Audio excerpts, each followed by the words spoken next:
किती पाऊस पडला समुद्रावर, समुद्राला त्याचा काय होतं? पावसाची खरी गरज आहे. ज्या ठिकाणी पाण्याची गरज आहे, शेतकऱ्यानं बी पेरलेलं आहे, शेतकऱ्यानं कपाशी लावलेली आहे, शेतकऱ्याची झाडं पाण्या वाचून तळमळतात आहे, त्या ठिकाणी पाऊस पडला तर त्या पावसाचा उपयोग होतो. समुद्रामध्ये पाऊस पडला तर काहीही उपयोग होत नाही. दिवसा दिवा लावला, शास्त्रकार सांगतात दिवसा दिवा लावला काय उपयोग आहे त्या दिव्याचा?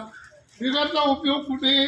ज्या ठिकाणी अंधार आहे, ज्या ठिकाणी खरोखर प्रकाशाची गरज आहे, त्या ठिकाणी दिवा लावला तर त्या दिव्याची सार्थकता आहे.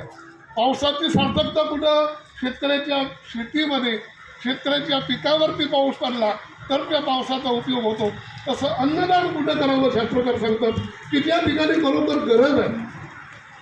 आज या ठिकाणी तुमचे आदरणीय सुभाष वाघुंडे सर, त्याचप्रमाणे त्यांच्या सुविद्य पत्नी सौ कल्पनाताई वाघुंडे, या दोघांनी आपल्या ऐशी आराम जीवनातला त्याग करून आता त्या रिटायर आहेत. त्यांना माझ्या माहितीप्रमाणे 40-50 हजार रुपये पेन्शन चालू असेल.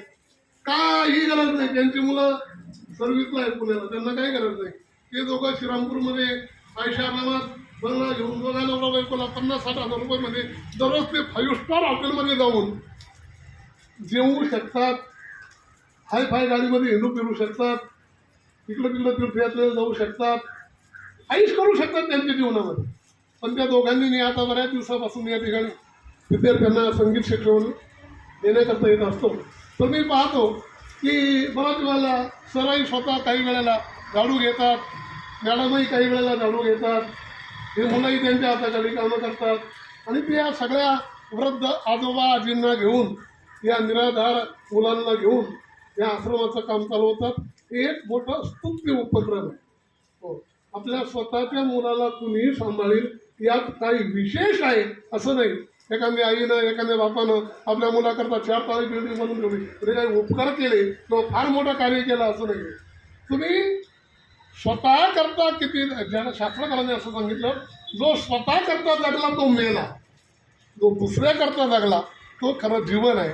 या जगामध्ये अनेक वस्तू असे आहेत की ज्यांचं संपूर्ण जीवन दुसऱ्याच्या उपयोगाकरता आहे. म्हणून आणि ज्या ठिकाणी खरोखर गरज आहे, ज्या ठिकाणी आवश्यकता आहे, त्या ठिकाणी दान केलं तर त्या दानाचं पुण्य खऱ्या अर्थानं प्राप्त होतं असं जगद्गुरू तुकोबरायांनी गाथ्यामध्ये लिहून ठेवलं. म्हणून या ठिकाणी खरोखर गरज आहे.